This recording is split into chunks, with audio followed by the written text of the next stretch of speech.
هلا في ناس بتشعل نار للورور، بتشعل صيد الورور. لا، بنحط الجهاز ورانا بعيد 15 متر 20 متر، يا من قدامك يا من وراك.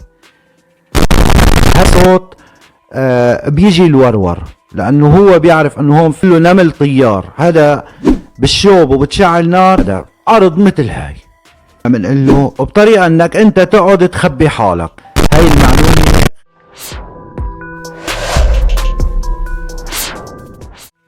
كيفيه صيد الورور. الورور اكثر اكل بيحبه، الاكل المفضل له هو النحل. بيبيد النحل اباده.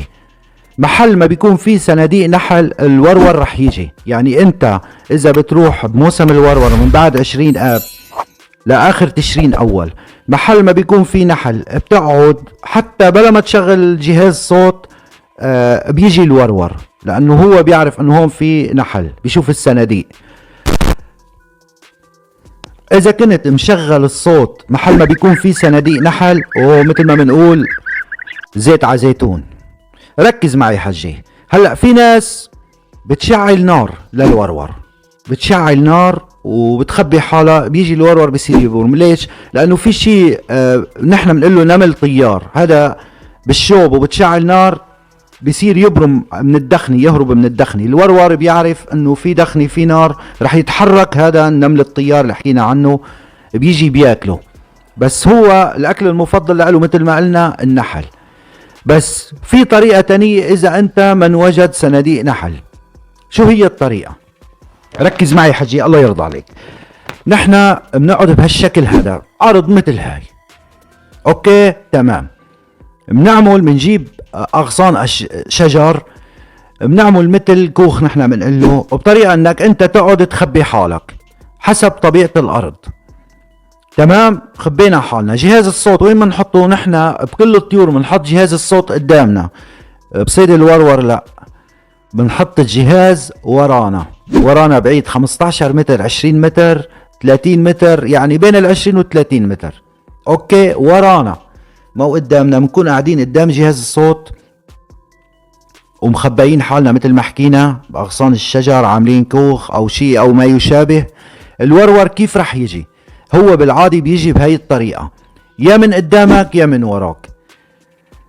هاي الطريقة مجربة واكتر طريقة ناجحة. ان اجا الورور من وراك تمام، وان اجا الورور من قدامك كمان تمام. يعني بهالحالة هاي هو منو شايفك انت عم تقوس، هو راح يبرم. بس اذا ما في صناديق نحل شو بنعمل؟ بنجيب كرتونتين من حيالله سوبر ماركت، كراتين فضية وبنحطها لونها ابيض. بفكر انه هاي صناديق نحل. في شغلة مهمة بدنا نحكي عنها. الصوت انا منزله على القناة، في صوت نحل ضمن الصوت تبع الورور، في صوت نحل منزل. انا بعتقد صوتين فيهم صوت نحل. هلا بالنسبة لاصوات الورور في اصوات للصبح وفي اصوات للمغيب. يعني انا رح حددهم كلهم، رح ارجع حدد انه بعنوان الفيديو بعنوان الصوت رح اكتب هذا للصبح هذا يمكن ماني كاتب بس. والاصوات الجديدة رح حط فيها كمان بالعنوان انه هذا لصيد المغيب او لصيد الصبح. بنرجع لموضوعنا بهاي الطريقة. هيك انت مخبى حالك، جهاز الصوت وراك بعيد عنك من ال 20 ل 30 متر. مثل ما حكينا رح يجي الورور حاطط كرتونتين او 3 جبناهم من السوبر ماركت لونهم ابيض بنحطهم تمام، او شي جافسين او شي، كل مين عنده حلوله الخاصة بالحقلة. هاي الطريقة ناجحة كتير، ناجحة بشكل مانو طبيعي وفيك تجربها. بالنسبة امتى ببلش الورور ببلش من 20 اب لاخر شهر تشرين اول. بهاي الايام في ورور، بس اوقات الطير ما بيعلم فيه الا الله. اوقات بالشوب بيجي خرج قوي، اوقات بتشتت الدنيا بيجي خرج قوي. الورور بهاي الايام مثل ما حكينا بشهر ايلول وتشرين اول بيجي الورور مدهن، بيجي مدهن وبيطول عنا.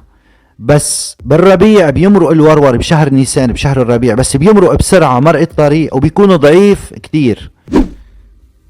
وخدوا مني هاي المعلومة، الورور ما تحطه بالجعبة وانت لابسها، الورور الافضل انك بس تقوس ورور تنتفه دغري بالحقله، او تحطه على جنب لتخلص تنتفه وتجيبه على البيت. لا تجيبه على البيت مانك ناتفه، لانه الورور بطبيعته بيكون في شيء اسمه نموز، حشرة اسمها نموز.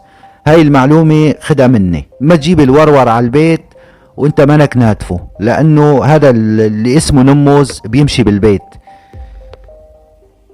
نجي على موضوع الخرطوشة، انه الورور بيتقوس ب 12 فيع او لا. الورور بيتقوس ب 12 فيع، بس 12 فيع دبل، لانه ما راح يقارب اكتر من يعني بالصدفة ليقرب 15 متر.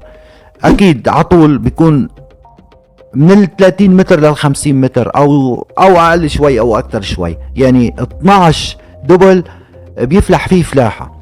بس بدنا نحكي عن شغلة مهمة، إن كنت عم تقوس ب 12 غليظ أو ب 12 فيع. الورور بيغشك أوقات بس يكون عم يبرم من فوق منك. ما تقوس إلا ما تكون لون الورورة واضح عليك، يعني مانك أنت شايف المجسم عم يبرم تقوس عليه، لأنه بيكون مسافة بعيدة. بس لونه يلمع عليك، لونه يبين عليك لونه أبدا، هاي بيكون المسافة تبعته مقوس 1,000,000%. بس يبين لونه عليك بتقوس، ان كان ب 12 غليظ او ب 12 فيع. طيب الورور ما بيتقوس على الغاطت؟ اكيد اذا في شجر رح يغط، واذا في شريط كهرباء اكتريتكم بتشوفوه كيف بيغط على شريط الكهرباء الورور، يعني بتلاقيه غاطت حد بعضه بكثافة. اوقات بتقوس ضرب بتقتل 5 6 10 حسب. كمان هو الورور بيبات بالشجر، بيحب شجر الحور كتير، بتلاقيه على المغيب بعد المغيب عتمة الدنيا بتلاقيه بشجر الحور، بيحب يبات بشجر الحور كتير. يعني في ناس بتروح بالليل على شجر الحور بتراقبوا وين غط وبتقوسوا بالليل. الورور ما بيغط على الارض، الورور ما بيغط، بيلامس الارض. اذا في شي بده ياكله وبده يشيله من الارض بيلامس الارض، واحيانا بيغط. يعني انا شايفه شوف عيني يغط على الارض، بس قليل يعني 1% ليغط على الارض، الا اذا في اكل لأله. في مجسمات للورور، يعني انا كنت جرب شغل فريرة المطوة، كلكم بتعرفوا الفريرة تبعت المطوة، يجي يعني يكون مشغل له الصوت يفكر انه هاي ورورة. اي اوقات الصيد الورور يعني اكتر وقت بيناسب الصيد الورور هو الصبح بكير وعند المغيب، على المغيب. يعني كل الصيادة بيعرفوا الورور الصبح بكير وعلى المغيب صيدوا اكتر شيء. بس اذا في خرج بيمرق بالنهار،